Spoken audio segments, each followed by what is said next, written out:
اعوذ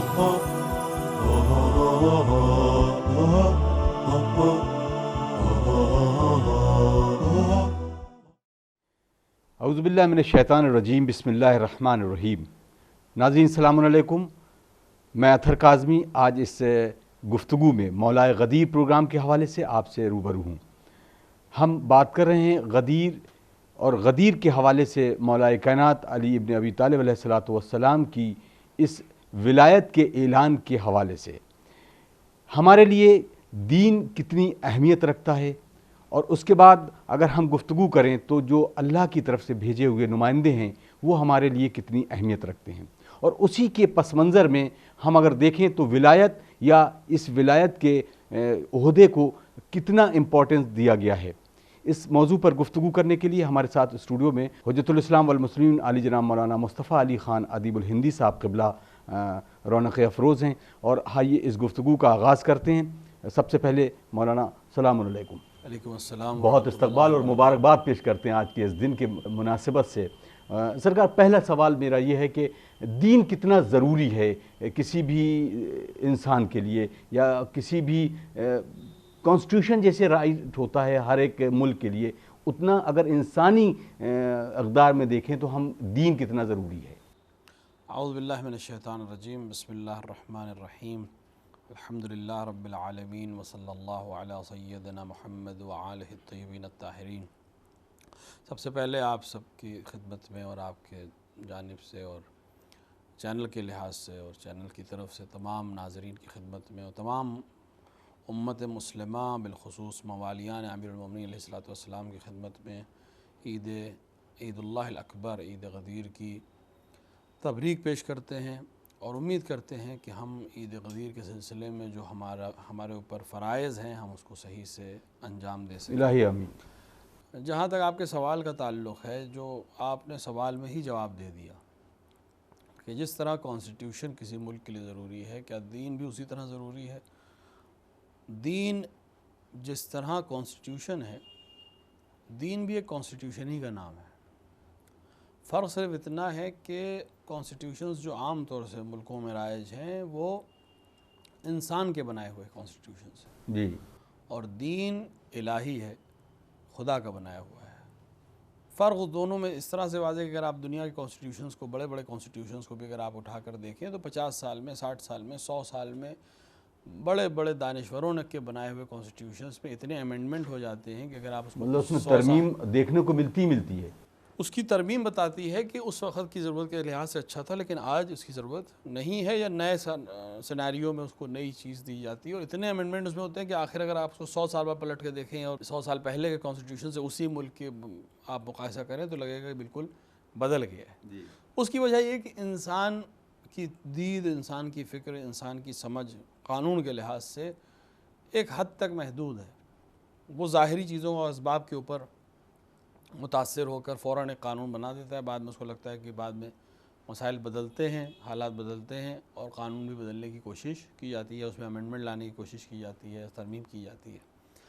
اور خداوند عالم جب کوئی قانون بناتا ہے تو وہ انسانی، چونکہ خلقت انسانی سے واقف ہے اور اس طرح سے واقف ہے چونکہ وہ خالق ہے، لہٰذا اسے ہر چیز کا علم ہے، وہ جانتا ہے کہ انسان کے لیے کیا اچھا ہے اور کیا برا ہے، بعنوان انسان اس کو کس چیز کی آئندہ ضرورت پڑے گی، اور بعنوان انسان یہ کہاں تک رشد کر کے جائے گا اور کہاں تک پہنچے گا، اور وہاں اس کو کس کس چیز کی ضرورت پڑے گی۔ لہٰذا کسی بھی دین نے، خصوصاً دین اسلام نے جو قوانین وضع کیے وہ بہت اس طرح سے بیان کیے گئے تھے کہ وہ امینڈمنٹ کی ان کو ضرورت نہیں تھی۔ کوئی بھی قانون اسلام کا بدلہ نہیں ہے، صرف اس کے اندر نئے گوشے پیدا ہوئے ہیں۔ اور یہ اب میرا ذہن میں ایک بہت اہم سوال آیا ہے کہ مثلا جیسے دنیاوی اگر ہم قانون کی بات کریں کہ اس میں کہیں نہ کہیں ترمیم اور رد و بدل ہوتا رہتا ہے، چاہے کہ اسلام میں جو قوانین آئے تمام انبیاء لے کر آئے، ہمارے حضور سرور کائنات حضرت محمد مصطفیٰ صلی اللہ علیہ وآلہ وسلم جو قانون لے کر آئے اور دین کامل ہو گیا۔ اب اس کے بعد جو شروع ہوتا ہے ائمہ کا سلسلہ، کیا ائمہ کو حق پہنچتا ہے؟ اللہ کی سنت تبدیل نہیں ہوتی ہے، لیکن قوانین اسلامی میں کیا ترمیم کی جا سکتی ہے؟ ائمہ کو یہ حق جاتا ہے؟ دیکھیں قانون بدلنے کا حق نہ صرف یہ کہ آئمہ نہیں بلکہ رسول خدا بھی صلی اللہ علیہ وآلہ وسلم نے بھی قانون کہیں بدلا نہیں ہے. جی رسول اللہ قانون کے لانے والے ہیں، قانون بنانے والے نہیں ہیں. جی اسی لیے ان کو رسول کہا گیا. رسول یعنی پیغام پہنچانے والا. آئمہ علیہ السلام کے پاس ولایت ہے، وہ ضرورت کے لحاظ سے کسی قانون کے اندر ایک نئی شق پیدا کر سکتے ہیں ضرورت کے لحاظ سے، جی لیکن قانون نہیں بدلیں گے. کسی بھی حلال کو حرام نہیں کریں گے، کسی بھی حرام کو حلال نہیں کریں گے. قانون ہے ہمارے پاس کہ رسول خدا کا حلال کیا ہوا قیامت تک حلال ہے، رسول خدا کا حرام کیا ہوا قیامت تک حرام ہے. لیکن یہ ایک کلی قانون ہے. کئی دفعہ ایسا ہوتا ہے کہ ایک چیز حلال ہوتی ہے لیکن سرکمسٹانسز میں وہ حرام ہو جاتی ہے. کئی دفعہ ایسا ہوتا ہے کہ ایک چیز حرام ہوتی ہے لیکن سرکمسٹانسز کی وجہ سے وہ حلال ہو جاتی ہے. مثال کے طور کے اوپر مردہ کھانا حرام ہے. جو جانور جو غیر شرعی طریقے سے ذبح کیا گیا اسے مردار کہتے ہیں، اس کا کھانا جائز نہیں ہے.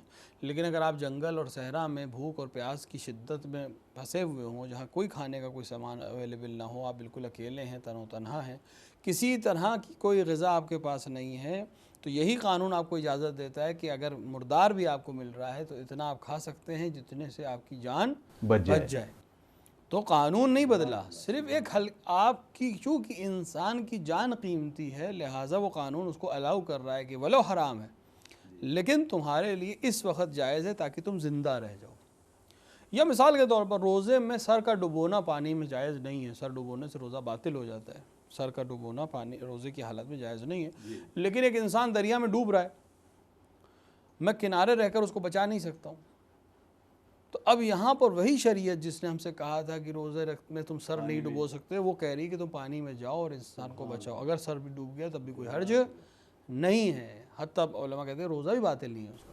سبحان اللہ. کیوں؟ کیونکہ انسان کی جان بچانا اہم ہے. یا جیسے نماز توڑنا جائز نہیں ہے، لیکن اگر حالت نماز میں جان یا مال یا آبرو کا نقصان ہونے کا ڈر ہو اور بغیر نماز توڑے اس کو نہیں بچایا جا سکتا تو یہاں پر شریعت اجازت دیتی کہ آپ نماز توڑ دیجئے. تو قوانین رسول لے کر آئے ہیں، ائمہ علیہ السلام اس پر عمل کرنے کا طریقہ بتائیں گے اور عمل کر کے دکھائیں گے کیسے عمل ہونا ہے. بہت دفعہ ایسا ہوتا ہے کہ قانون بنانے والے خود قانون پہ عمل نہیں کرتے، دوسروں سے چاہتے ہیں کہ وہ عمل کریں. اسی لیے دنیاوی قانون فیل ہوتے ہیں، کیونکہ جو لوگ بناتے ہیں وہ اپنے پاور کی وجہ سے، اپنی طاقت کی وجہ سے، اپنے زوم کی وجہ سے اس پہ شاید عمل نہ کریں اس طرح سے انہیں عمل کرنا چاہیے، اور دوسروں سے وہ چاہتے ہیں کہ وہ عمل کریں. تو جب قانون بنانے والے یا قانون لانے والے ہی عمل نہیں کریں گے تو قوم سے کیا توقع کر سکتے ہیں کہ وہ عمل کریں. تو ائمہ علیہ السلام ایک نمونہ بن کے آئے کہ زندگی انسانوں کے درمیان گزار کر یہ بتائیں کہ ہاں ایسے زندگی گزاری جا سکتی ہے. اور نہ ہر انسان کے لیے آسان تھا. کہہ دیتا کہ جنت کے لوگ تھے، جنت میں رہتے تھے، ان کو کیا معلوم کہ انسانوں کی کیا پریشانی ہے. اس لیے انسان کی طرح انسانوں میں رہے، انسان بن کر انسانوں میں رہے اور اس میں وہ درجات حاصل کیے تاکہ دوسروں کو تشویق ہوگی نہیں ایسا کیا جا سکتا. البتہ ان کے جو مقامات ہیں اس تک کوئی نہیں پہنچ سکتا، لیکن بعنوان انسان جس طرح زندگی گزارنا چاہیے وہ تعلیم کر کے چلے گئے کہ ایسے زندگی گزاری جا سکتی ہے. اب دین اس بات کی طرف لوٹوں آپ کے کہ دین میں کی ضرورت کیوں کتنی زیادہ ہے. دین دیکھیں انسان ایک ایسی مخلوق ہے، دنیا میں بہت سی مخلوقات ایسی ہیں جو سماج میں رہتی ہیں. ہم اکیلے نہیں رہ سکتے، ہم ایک دوسرے سے وابستہ ہیں. اور انسان کے اندر ایک خاصیت یہ ہے کہ انسان خود پسند ہے، اپنے آپ میں وہ اپنی ذات کو بہت زیادہ پسند کرتا ہے. تو ایک انسان جو خود پسند بھی ہے اور ایک ایسا انسان جو سماج میں رہنے پر مجبور بھی ہے. سماج چونکہ اس کی زندگی وابستہ ہے سماج سے. ہمیں روٹی بھی کھانی تو ہمیں کسان کی ضرورت ہے جو روٹی جو گیہوں کو بوئے ہو، گیہوں کو کاٹے ہو، گیہوں کو آٹے کی صورت میں لے کے آئے، پھر ایک نانوائی اس کو بنائے یا گھر میں کوئی آدمی بنائے. بالآخر ایک روٹی کے لیے ہمیں کئی ہاتھوں کی ضرورت ہے. بے شک. اسی طرح زندگی کے ہر مرحلے میں لباس کون سا پہنیں گے، کوئی آدمی لباس کو بنائے، کوئی آدمی کپڑے کو خلق کرے، کوئی آدمی اس طرح تمام چیزوں کے لیے ہمیں انسانوں کی ضرورت ہے. تو ایک طرف ہم محتاج ہیں سماج کے تاکہ ہمارے روزمرہ کی زندگی کے ہزاروں مسئلے سماج کے ذریعے ہی مختلف لوگ حل کریں گے. بے شک. دوسری طرف ہمیں اپنی ذات سے محبت ہے تو سماج میں بھی رہنا مجبوری ہے اور ذات سے محبت کرنا ہماری سرشت میں، ہمارے نیچر میں ہے. جہاں ایک ہی شخصیت جو ذات سے محبت بھی کرتی ہے اور سماج میں بھی رہتی ہے، ضروری ہے کہ اس کے اوپر کچھ قانونی پابندیاں لگائی جائیں تاکہ وہ سماج میں رہ سکے اور اپنی خود پسندی کے نتیجے میں دوسرے کا حق پامال نہ کر سکے، کیونکہ جس سے اس کو توقع ہے وہ بھی خود پسند ہوگا، تیسرا بھی خود پسند ہوگا۔ تو ہر ایک اگر خود پسندی کے طور کے اوپر کام رکھے تو جنگل راج ہو جائے گا، جس کی طاقت ہوگی وہی سب کچھ کرے گا۔ اور نہ صرف یہ کہ جس کے پاس طاقت ہوگی، وہ طاقت حاصل کر کے اگر اپنی طاقت کے زوم میں کچھ کر بھی لے گا تو کل اس کو نقصان ہوگا، کیونکہ جس کو اس نے مثال کے طور پر جس کو اس نے نقصان پہنچایا اسی کے ذریعے اسے ایک اور فائدہ حاصل ہونا تھا جو اسے نہیں ہو پائے گا۔ مثلا جس کو مارا اسی سے کپڑا لینا تھا، اب کہاں سے آئے گا اس کو اس کپڑا بنانا تو اسے آتا نہیں ہے، یا اسی طرح دوسری چیزیں۔ تو انسان چونکہ وابستہ ہے ایک دوسرے سے، لہٰذا ضروری تھا کہ اس وابستگی کو قائم رکھنے کے لیے اور اپنی خود پسندی کو مہار کرنے کے لیے قانون بنایا جائے۔ تو قانون کون بنائے؟ قانون انسان بنائے، تو وہ خود پسند ہے قانون بنانے والا، پھر اپنی کوشش کرے گا کہ ہمارے معاملات زیادہ بہتر رہیں، دوسروں کے لیے سختی رہے، ہمارے لیے آسانی رہے، کیونکہ اس کے اندر سے رشت ہے اس کی۔ تو کوئی ایسا بنائے جو ان سے الگ ہو، وہ عدلیہ نظام رکھتا ہو اور ان کو جانتا بھی ہو۔ کوئی ایسا ہو کہ جو انسانوں کو جانتا بھی ہو، انسانوں کی ضرورت کا بھی خیال رکھے، اور اس کی اپنی کوئی غرض اس کے اندر شامل نہ ہو۔ تو خداوند عالم نے خود قانون کو وضع کیا۔ البتہ مختلف شریعتیں کو آنے کا سبب بھی یہ کہ ایسا نہیں تھا خداوند عالم پہلے دن یہی قانون نہیں لا سکتا تھا، لا سکتا تھا وہ، لیکن انسانی عقل اور انسانی شعور اور انسان کا جو ڈیولپمنٹ تھا وہ بھی اس حد تک نہیں پہنچا تھا کہ اس طرح کی شریعت لائی جائے، لہٰذا ایک ابتدائی شریعت لائی گئی ابتدائی مسائل کے طور کے اوپر کہ ابھی یہ کر لو، یہاں تک پہنچو، یہاں تک پہنچو، یعنی وہ کلاس کو ڈویژن ہوا کہ فرسٹ کلاس سیکنڈ کلاس، اور اس کو اس طرح سے کہہ سکتے ہیں۔ مثال کے طور کے اوپر ایک بچہ پڑھنے جاتا ہے تو آپ ہمیں معلوم ہے کہ اس کے اندر کیا یہ کل انشاءاللہ ڈاکٹر بنے گا یا کل انجینئر بنے گا یا آئی ایس بنے گا، تو ہم پہلے دن اس کو نہیں پڑھائیں گے، پہلے دن اسے ABCD ہی سکھائیں گے ہم، بولے اس کا ذہن کتنا ہی تیز کیوں نہ ہو، وہ کتنا ہی ذہین کیوں نہ ہو، وہ مرحلے وائز ہی جائے گا۔ فرسٹ میں جو اس کو سائنس کلاس سیکنڈ تھرڈ میں جائے گا، میتھس کی کچھ چیزیں اس کو پلس اور مائنس سکھایا جائے گا، گنتی سکھائی جائے گی، تو سبجیکٹ کے عنوان نہیں بدلیں گے، میتھس ہی پڑھ رہا ہے وہ کلاس 5 میں، میتھس ہی پڑھ رہا ہے کلاس 8 میں، وہ میتھس ہی پڑھ رہا ہے کلاس 10 میں، اور اگر سائنس سائڈ سے جا رہا ہے تو میتھس ہی پڑھے گا 12 میں جا کر اس کے بعد کی گریجویشن میں، لیکن اب وہ میتھ نہیں ہے جو تھرڈ میں تھی، اب وہ میتھ نہیں ہے، کیونکہ اب جیسے جیسے اس نے ڈیولپمنٹ کی، ایکسرسائز کی، اپنے ذہن کو آمادہ کیا، اب وہ زیادہ سے زیادہ چیزوں کو سمجھ سکتا ہے۔ اسی طرح انسان کو شریعت بتانا شروع کی گئی، ہدف وہی شریعت تھی جو رسول اکرم صلی اللہ علیہ وآلہ وسلم کو لانی تھی، جو تمام انسانوں پہ نافذ ہونی تھی، لیکن ابھی انسان اس میرٹ تک پہنچا نہیں تھا کہ اس کو وہ اصل شریعت دے دی جائے، تو دھیرے دھیرے دھیرے دھیرے دھیرے اسی لیے رسول اکرم صلی اللہ علیہ وسلم بھی جب تشریف لائے تو آپ نے پہلے دن نہیں ساری شریعت بیان کر دی، پہلے دن کا صرف لا الہ الا اللہ کہو، کیونکہ ابھی تم اس چیز سے باہر آ رہے ہو، ابھی ایک خدا جس کو دیکھ نہیں سکتے اس کی پرستش کرنے کو تم اپنے آپ کو آمادہ کر رہے ہو۔ ہاتھ کے بنائے ہوئے اصنام کی پرستش کرنے والوں سے اتنا ہی کافی تھا کہ وہ ایک ایسے خدا کو ماننے لگے جو نہیں دکھائی دیتا۔ سرکار اس موضوع کو بہت تفصیل سے بحمدللہ ادا کر دیا آپ نے۔ اب میرا سوال ایک یہ ہے کہ کیا اس قوانین کو امپلیمنٹ کرنے کے لیے جو رہبر منتخب کیے جا رہے تھے وہ کیوں نہ ایسا ہوا کہ اسی قانون جو تھا وہ خدا کا نازل ہوتا، لیکن رہبر کو منتخب کرنے کا اختیار پبلک کو دے دیا جاتا، انسانوں کو دے دیا جاتا کہ تم اپنے ہی لوگوں کے بیچ میں سے ایک اپنا نمائندہ ڈھونڈ لو۔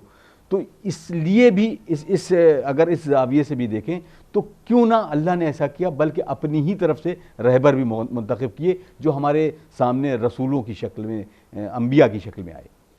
دیکھیے، جس طرح قانون بناتے وقت ضروری ہوتا ہے کہ وہ ذات قانون بنائے جس کے اوپر اس قانون کا کوئی اثر یا فائدہ و نقصان نہ ہو رہا ہو، اسی طرح ضروری ہے کہ جو قانون کو امپلیمنٹ کرنے والے ہوں وہ بھی وہی چنے، کیونکہ اگر انسانوں کو دے دیا جائے گا اختیار تو انسان میں چونکہ وہی پریشانی ہے کہ انسان خود پسند ہے، ذات پسند ہے، علاقہ پسند ہے، ہزاروں اس کے اندر چیزیں ہیں جس کی وجہ سے اس کی رائے بدلتی ہے، اس کی عقل حق جانتا ہے، اکثر ہوتا ہے حق جانتا ہے، لیکن دوسری وجہ سے، کسی بھی وجہ سے، کسی ذاتی مفاد کی وجہ سے، کسی ذاتی پسند اور ناپسند کی وجہ سے حق جانتے ہوئے بھی وہ ناحق کا ساتھ دیتا ہے۔ یہ انسان میں کیوں ہے؟ کیونکہ انسان اس طرح کا ہے، مخلوق ہے اس طرح کی کہ وہ اپنی ذات سے زیادہ کسی سے محبت نہیں کرتی، اور اپنی ذات سے وابستہ افراد سے وہ اپنی محبت دکھاتی ہے۔ تو نتیجہ وہی ہوتا ہے کہ قانون بننے کے بعد بھی اس طرح سے عملی نہیں ہو پاتا اگر انسانوں کے ہاتھ میں اختیار دے دیا جاتا، کیونکہ وہ اس کو انتخاب کرتے جو ان کے جیسا ہوتا ہے یا ان کی پسند کا ہوتا ہے۔ جس کے پاس طاقت ہوتی وہ اپنے لیے ایک خاص رہبر کو چنتا، اور نتیجے میں یہ ہوتا کہ پھر وہ جس طرح کی دنیا کی بادشاہتیں ہیں، جس طرح دنیا کے قوانین ہیں، جس طرح کی دنیا کی حکومتیں ہیں، کہ انسان اپنی پسند سے لاتا ہے اور پھر اپنی پسند سے اس کو ہٹاتا ہے، توقع یہ کرتا ہے کہ وہی کرے جو ہم نے چاہا تھا، کیونکہ ہم اس لیے لائے تھے کہ یہ ہمارے لیے کام کرے، جی اور اگر وہ صحیح کام کرنا چاہے تب بھی وہی لوگ جو اس کو لائے تھے وہ اس کے مخالف اس لیے ہو جاتے ہیں کہ یہ ہماری توقع کے خلاف عمل کر رہا ہے۔ تو کوئی ایک ایسا سسٹم چاہیے تھا جو بشری ہونے کے ساتھ ساتھ الہی بھی ہو، سبحان جو اللہ۔ خاندان کو اور اولاد کو اور رشتہ داروں کو اور عوام کو سب کو ایک ہی نظر سے دیکھے کہ ٹھیک ہے کہ یہ میری اولاد ہے، ٹھیک ہے یہ میری زوجہ ہے، ٹھیک ہے یہ میرا بھائی ہے، ٹھیک ہے یہ میری خاندان کے لوگ ہیں، لیکن اگر انہوں نے ناحق کیا ہے تو میں حقدار کا ساتھ دوں گا۔ ایسے لوگ چاہیے، ایسے لوگوں کی ایک سلسلہ ہے جس کو آپ نے اشارہ کیا، انبیاء کا اور اولیاء کا، اور بعد میں ائمہ علیہ السلام کا ایک پورا سلسلہ رسول اکرم وہ کے بعد نظام سے۔ عدلیہ کو نافذ کرنے کا اصل مقصد اصل یہی ہے ہی کہ ایک ایسا نظام جس کے اوپر ذاتی مفاد کسی طرح سے حاوی نہ ہو۔ اسی لیے شریعت اسلام میں قاضی کو، مثلا قاضی کے عہدے کو بہت زیادہ اہمیت دی گئی، اسی لیے قاضی کے عہدے کو الگ رکھا گیا تمام چیزوں سے، اور ساتھ ہی ساتھ حکومت کو تاکید کی گئی حاکم کو کہ قاضیوں کا بہت زیادہ خیال رکھے، کہ کہیں ایسا نہ ہو کہ قاضی ذاتی مفاد میں یا مجبوری میں یا کسی پریشانی یا کسی دباؤ میں آ کر شریعت کے خلاف اور احکام کے خلاف عمل کریں، کیونکہ ان کی ذات اس کے اندر پریشان کن ہوگی تو ظاہر سی بات ہے وہ حالات بدلیں گے تو ان کے لیے مسئلہ ہوگا۔ لہٰذا حکومتیں آج بھی کوشش کرتی ہیں کہ قاضی کسی طرح سے کسی پریشانی میں نہ ہوں، تاکہ ان کے ججمنٹ میں کوئی ایرر نہ آنے پائے۔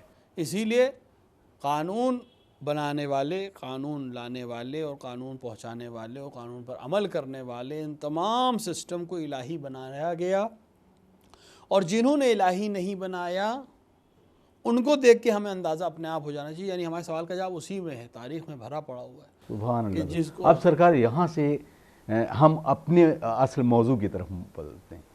بہت لوگوں نے کہا کہ اللہ کے قانون کو مان لیا، کہ اللہ نے قانون بھیجا، ہم نے ایکسیپٹ کر لیا، لیکن اس کے بنائے ہوئے، اس کے بھیجے ہوئے وہ نمائندے جو نبیوں کی شکل میں، رسولوں کی شکل میں آئے، ہم انہیں نہیں مانتے۔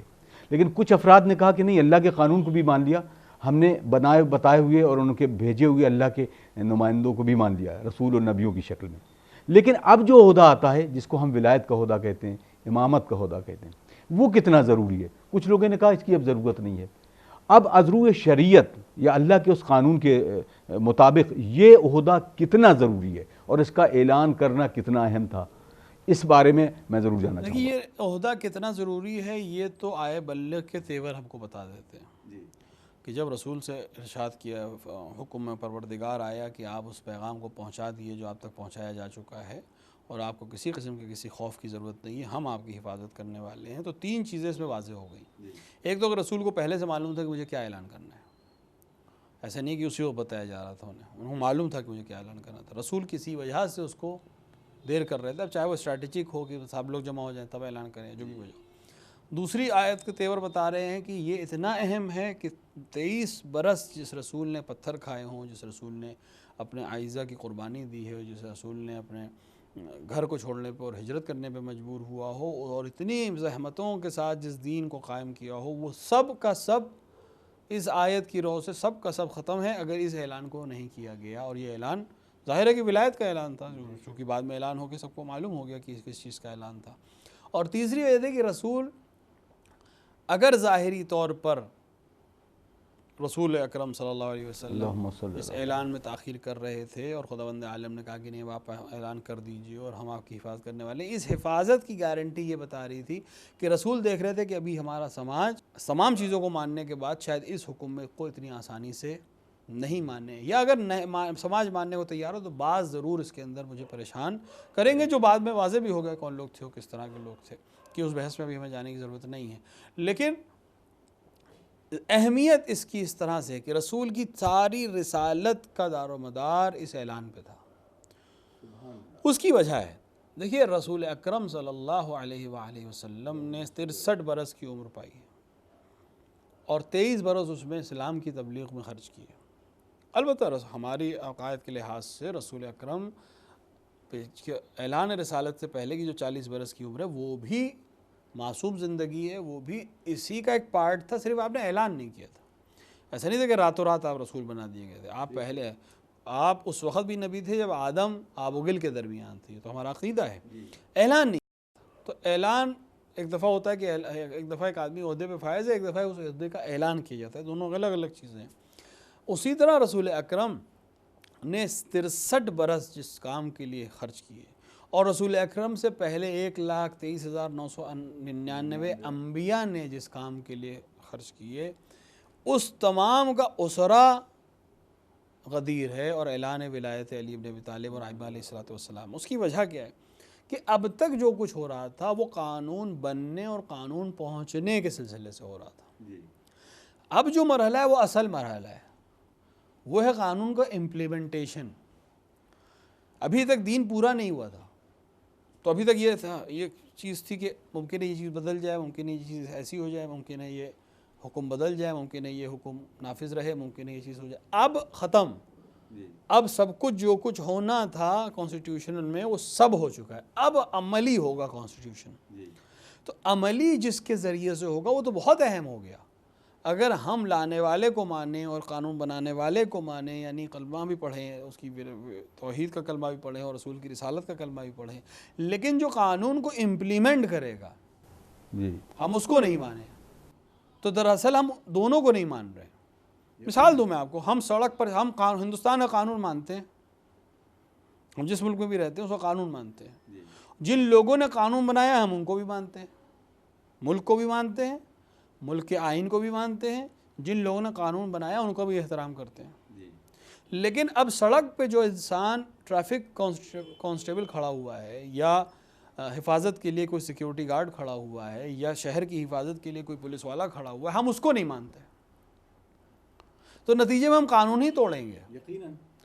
ولو یہ کہ اچھی مثال، یہ مثال بہت مادی ہے اور ان کو اعلیٰ ہستیوں سے مقابلہ کرنا، لیکن کہتے ہیں کہ مثال میں مناقشہ نہیں ہوتا، مثال اس لیے دی جاتی ہے کہ ہم سمجھ سکیں. تو ہم قانون کو مانتے ہیں، ملک کو مانتے ہیں، قانون بنانے والوں کو مانتے ہیں، لیکن وہ پولیس والا جو قانون کو امپلیفائی کرنے کے لیے وہاں کھڑا ہے ہم اس کو نہیں مانیں گے کہ آپ کے سیٹی بجانے پہ ہم نہیں رکیں گے. آپ اگر کسی کو گرفتار کرنے آئیں گے تو ہم نہیں گرفتار کرنے دیں گے. یہ اگر آپ کوئی حکم دے کے آئیں گے تو ہم اس کو نہیں مانیں گے. تو نتیجے میں آپ انہی کو نہیں مان رہے ہیں جنہوں نے قانون بنایا تھا، اور آپ یہ دعویٰ کر رہے ہیں کہ ہم قانون مانتے ہیں اور ہم ملک کو مانتے ہیں. تو وہ ملک کا ماننا غلط ہے. اگر ملک کے قانون پر عمل کر درآمد کرانے والے ایک افسر کی اگر ہم توہین کر رہے ہیں تو نتیجے میں ہم قانون کی توہین کر رہے ہیں. تو صرف زبان خرچ کے ہم مانتے ہیں لیکن ہم ان کو نہیں مانیں گے، غلط ہے. اسی قانون کی رو سے ان کو ماننا ہے، اسی قانون کو ماننے کی ایک شق یہ کہ ہم ان کو مانیں. تو خداوند عالم پر ایمان رکھنے کا ایک شرط یہ ہے کہ اس کے ولی کے حکم کو مانو. جیسے قرآن میں کہا گیا ہے کہ تمہارے ولی اللہ ہے اور اس کا رسول ہے، اور وہ شخص ہے اور وہ ذات ہے جس نے اپنے حالت رکوع میں زکوٰۃ دی. کہ تمام علماء اور اکثر کا حتیٰ اہل سنت نے بھی اس چیز کو لکھا کہ امیر المومنین علیہ السلام نے یہ عمل انجام دیا تھا. تو ان کا حکم ماننا ویسا ہی ہے جیسے رسول کا حکم ماننا، بالکل ویسا ہی ہے جیسے خداوند عالم کا حکم ماننا. تو جس طرح اس کو ماننا ضروری ہے اور لانے والے کو ماننا ضروری، اسی طرح قانون پر عمل کرانے والے کی بھی ضرورت ہے. امیر المومنین کا ایک قول ہے کہ آپ نے فرمایا کہ لوگوں کو حاکم کی ضرورت ہے، چاہے اچھا ہو چاہے برا ہو. حاکم بہرحال ہونا چاہیے. کوئی قوم اگر اس کے اوپر حاکم نہیں ہوگا تو ہرج و مرج میں پڑ جائے گی. حاکم ہر حال میں چاہیے. تو اب انسانوں کو اختیار ہے کہ وہ کیسا حاکم، یہ اختیار خداوند عالم نے دے دیا. ہم نے اچھا حاکم منتخب کر کے تمہیں دیا ہے، لیکن اگر تم نے اچھے حاکم کو نہیں مانا تو مجبوری میں تم آپس میں طے کر کے ایک برے حاکم کا انتخاب کرو گے جو تمہاری نظر میں پہلے اچھا ہوگا بعد میں وہ برا بنے گا، کیونکہ وہ انسان نہیں بنایا ہوا ہوگا. کیونکہ حاکم کو تمہیں ضرورت ہے، تم خود مانتے ہو کہ تمہیں حاکم کی ضرورت ہے، بغیر حاکم کے نہیں رہ سکتے. اب سرکار نتیجے میں اس میں بھی میرے ذہن میں آیا، اس بات کو آگے بڑھائیں گے انشاءاللہ، کہ حاکم میں یعنی دنیاوی حکومت اور حکمرانوں میں اور ولایت میں ایک ولی میں، یعنی ایک جو ولی ہے اور حاکم میں کیا فرق ہے؟ کیا ولی حاکم نہیں ہو سکتا ہے؟ جو دنیا میں لوگوں نے اس بات کو بھی کہا ہے کہ جو ولایت یا امامت کا عہدہ تھا وہ معصومین کے ساتھ تھا، یعنی ائمہ جو ہمارے ہیں ان کے لیے تھا، اور جو حکومت کا کرنے کا انداز تھا وہ انہی لوگوں کے درمیان سے نکالا ہوا ایک شخص تھا۔ تو ان دونوں میں کیا کوئی فرق ہے؟ نہیں دیکھیں، ایسا ہے کہ بہت دفعہ ایسا ہوتا ہے کہ کچھ چیزیں پہلے وضع کی جاتی ہیں اور بعد میں اس کا عمل ہوتا ہے، جیسا کہ بہت سی ہے۔ کبھی کبھی ایسا ہوتا ہے کہ ایک چیز حادثہ ہو جاتا ہے، ہمیں اس حادثے کو کسی طرح صحیح دکھانا ہے، تو حادثہ ہونے کے بعد ہم ڈیفینیشنز کو چینج کرتے ہیں۔ مثال کے طور پر ایک مثال دوں میں آپ کو کہ مثال کے طور پر ہمارے پاس ایک فریم ہے، ایک فریم ہے، اس کا ایک ظاہر سے ہوتا ہے، اس کا ایک ڈائمنشن ہوگا۔ میں نے اس طے کر لیا کہ میں اپنی تصویر یا اپنے والد کی تصویر اس فریم میں لگاؤں گا۔ اب جو تصویر میرے پاس آئی وہ اس فریم سے بڑی تھی، اور میں طے کر چکا ہوں کہ مجھے اس فریم میں تصویر لگانی ہے، تو میں کیا کروں گا؟ میں فریم تو توڑ نہیں سکتا، میں تصویر کاٹوں گا۔ واہ واہ واہ واہ واہ۔ تو جب فریم طے کیا ہوا ہے، اس کے ڈائمنشنز طے ہیں، تو ہم تصویر اس لیے کاٹتے ہیں تاکہ وہ کسی طرح فریم میں ایڈجسٹ ہو جائے۔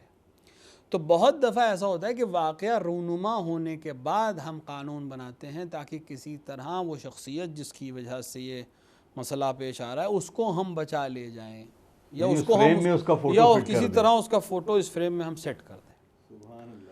دیکھیں، حاکم اور ولی ولایت بغیر حاکمیت کے تصور ہی نہیں ہے، اس کے معنی ہی نہیں پورے ہوں گے۔ انما ولیکم اللہ، تمہارا ولی خدا ہے، اس کا ترجمہ اگر ہم دوست کا معنی میں کر دیں یا چاہنے والے کے معنی میں کر دیں تو معنی نہیں دے رہا ہے، کوئی فائدہ کیا ہے پھر اس کا؟ یقیناً حاکم تم پر حکمرانی کون کر سکتا ہے؟ باپ کے پاس ولایت ہے، دوستی کی ولایت ہے۔ باپ کے پاس ولایت ہے کہ وہ تمہارے حق کو، مثلا لڑکی کی شادی کرنا چاہتا ہے، ولایت ہے باپ کے پاس، وہ کسی سے بھی شادی کر سکتا ہے اپنی بیٹی کی۔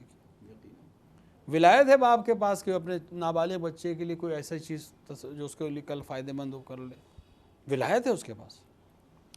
تو کون سی ولایت ہے؟ دوست رکھنے والی نہیں، ولایت ہے عملی، اس کے حق میں اچھے اور برے کا فیصلہ کرنے کی ولایت ہے اس کے پاس۔ تو یہ ولایت یہاں تک تو سب کو قبول ہے، اور اس کے بعد جہاں حاکمیت کی بات آتی ہے ہم کہتے ہیں نہیں، یہ ولایت والی ولایت نہیں اور حاکمیت کسی اور کی۔ فائدہ پھر کیا ہے اس ولی کا؟ وہ ولی جو حکم ہی نافذ نہیں کر سکتا، پھر وہ ولی کیسا ہے؟ اور یہ ایک طرح سے لوگوں کے اذہان سے اور لوگوں کے عقیدے سے کھیلنے کا مطلب ہے کہ ہم کہہ بھی نہیں سکتے کہ ولی نہیں ہے، اور چونکہ ولی ہوتے ہوئے بھی حاکم نہیں بنا پائے ہم کسی بھی وجہ سے، یا تسلیم نہیں کرنا چاہتے ہم حاکم، تو ہم نے ایک نیا سسٹم شروع کیا، نہیں صاحب حکومت کسی اور کا حق تھا اور ولایت ان کی ہے۔ ایسا نہیں ہو سکتا۔ ایک حکومت میں دو حاکم نہیں ہو سکتے، ایک ہی حاکم ہوگا۔ تو اب وہ حاکم خدا کا بنایا ہوا بہتر ہے یا انسانوں کا بنایا ہوا بہتر ہے؟ اچھا، انسانوں کے بنائے ہوئے میں بھی کس طرح سے بنائیں گے یہ بھی طے کر لیجئے۔ کبھی خود سے بن جائیں گے، کبھی لوگ منتخب بنائیں گے، کبھی نومینیٹڈ ہوں گے۔ تو یہ ایک کرائٹیریا نہ، کبھی بلکہ بعض لوگ تو یہاں تک پہنچ گئے کہ اگر غلبے کے ذریعے بھی، طاقت کے ذریعے بھی، فوج کشی کے ذریعے بھی ہو جائے، لشکر کشی کے ذریعے بھی ہو جائے تب بھی صحیح ہے۔ تو پھر اس میں اور دنیاوی حکومت میں کیا فرق ہے؟ جو بھی ہم بادشاہ بن گیا وہ حاکم ہے۔ تو خدا کا جو بنایا ہوا سسٹم تھا اس کو تو ہم نے توڑ دیا، نتیجے میں وہی ہو رہا ہے جو آج تک ہو رہا ہے۔ دیکھیے، ولایت کے چھوڑنے کے نتیجے میں، ولایت ائمہ علیہ السلام کو چھوڑنے کے نتیجے میں جو ہوا اس کو اب ہمیں کہیں سے ثابت کرنے کی ضرورت نہیں، وہ تاریخ میں ثبت ہے۔ اور اگر کوئی تاریخ نہیں پڑھنا چاہتا ہے تو نہ پڑھے، آج کے مسلمانوں کے حالات کو دیکھ لے، یہ سب نتیجہ ہے غدیر کو چھوڑنے کا۔ سبحان اللہ، سبحان اللہ۔ مولا غدیر آپ کے پروگرام کا عنوان ہے، مولا غدیر کو چھوڑنے کا نتیجہ ہے جو آج مسلمان اس طرح سے بدبخت ہے۔ وہ دین جو خدا نے کامل کیا تھا، وہ دین جو خدا کی نظر میں پسندیدہ دین ہے، کیسے ممکن ہے کہ آج اس دین کا انسان اگر سڑک پہ چلتا ہے تو خوف کے عالم میں چلتا ہے کہ لوگ اسے اس لیے قتل نہ کر دیں کہ وہ اس دین پر چلتا ہے؟ کیوں؟ وہ دین جو صلح اور آرامش اور سلامتی کا دین تھا آج ٹیررزم کا دین کہلاتا ہے، کیونکہ اس دین کو ان سے نہیں لیا گیا جو اس دین پر عمل کرنے والے واقعی خدائی نمائندے تھے۔ اپنے جیسے انسانوں سے ہم نے لیا جنہوں نے اپنی جیسی غلطیاں کی، نتیجے میں ان کی غلطی اسلام کی غلطی کہلائی، ان کی غلطی دین کی غلطی کہلائی، ان کی ذاتی خواہش دین اور خدائی خواہش کہلائی، جبکہ ایسا نہیں تھا۔ بے شک۔ اور جس دن تک مسلمان اپنے آپ کو الہی قانون سے متمسک نہیں کریں گے اور اپنے آپ کو مولائے غدیر سے متمسک نہیں کریں گے، تب تک وہ اسی طرح بدبخت رہیں گے، کیونکہ بے شک مولائے غدیر کا جو دین ہے وہ صلح کا دین ہے، مولائے غدیر کا دین یتیم نوازی کا دین ہے، بیواؤں کا خیال رکھنے والا دین ہے۔ امیر المومنین کو صرف 4 سال حکومت ظاہری کی ملے، ان 4 سالوں کی حکومت نے بتا دیا کہ کس طرح سے ایک حاکم، ایک ولی خدا جب حکومت کرتا ہے تو کیسے حکومت کرتا ہے، واہ واہ واہ واہ، بے شک۔ جبکہ شرائط کتنے سخت تھے اس سے پہلے کہ 25 سال کی سختیوں کے نتیجے میں، بدعمالیوں کے نتیجے میں، غلط طریقے سے حکومت اور تقسیمات کے نتیجے میں جس سچویشن میں امیر المومنین حکومت پہ آئے تھے، اس سچویشن میں بھی اس طرح سے 4 سال آپ حکومت کر لے گئے 3 بڑی جنگوں کے ساتھ، یہ اس بات کی علامت ہے اور اس بات کے لیے ہمیں مجبور کرتی ہے کہ ہم فکر کریں کہ اگر حالات ایسے نہ ہوتے، یعنی رسول اکرم کے بعد فوراً لوگوں نے غدیر کی بیعت پر عمل کرتے ہوئے امیر المومنین کو اپنا حاکم اور مولائے غدیر کے ہاتھ پہ بیعت کر لی ہوتی، بیعت تو کر چکے تھے، بیعت پہ باقی رہ جاتے، یہ سب بیعت توڑنے والے ہیں، ایسا نہیں ہے، یہ بالکل غلط انسانوں کو یہ آتا ہے کاش مولا کی بیعت کر لی ہوتی، مولا کی بیعت میں تھے، انہوں نے بیعت توڑی ہے، رسول اکرم نے بیعت لی تھی ان سے، غدیر خم میں بیعت ہوئی ہے، 3 دن روک کر بیعت لی گئی ہے۔ سرکار وقت اجازت نہیں دے رہا ہے، انشاءاللہ بیعت کے حوالے سے اور اس بیعت کے پس منظر میں اور کسی دن کچھ اور ڈسکشن کریں گے انشاءاللہ۔ اور ایک بار پھر بہت شکریہ آپ کا، آپ نے وقت دیا اور بڑی خوبصورت اور نورانی گفتگو اس لحاظ سے۔ ناظرین، آپ دیکھ رہے تھے یہ اسپیشل پروگرام مولائے غدیر۔ یقیناً مولائے کائنات حضرت علی ابن ابی طالب علیہ السلام کی تاج پوشی کا دن آپ کو بھی مبارک ہو، اور ہم اس مبارک موقع پر اپنے وقت کے امام مہدی عجل اللہ تعالیٰ فرجہ شریف کی خدمت میں بھی مبارکباد پیش کرتے ہیں، اور ان سے دعا گو ہیں کہ پروردگارہ ایک وقت ضرور ایسا آئے گا کہ جب آپ کی ولایت اور ہمارے سارے مومنین آپ کے بینر کے تلے، یعنی آپ کے اس پرچم کے تلے سب اکٹھا ہوں گے، تو ایک بار پھر وہی آواز گونجے گی کہ ہم مولائے غدیر کے ماننے والے ہیں۔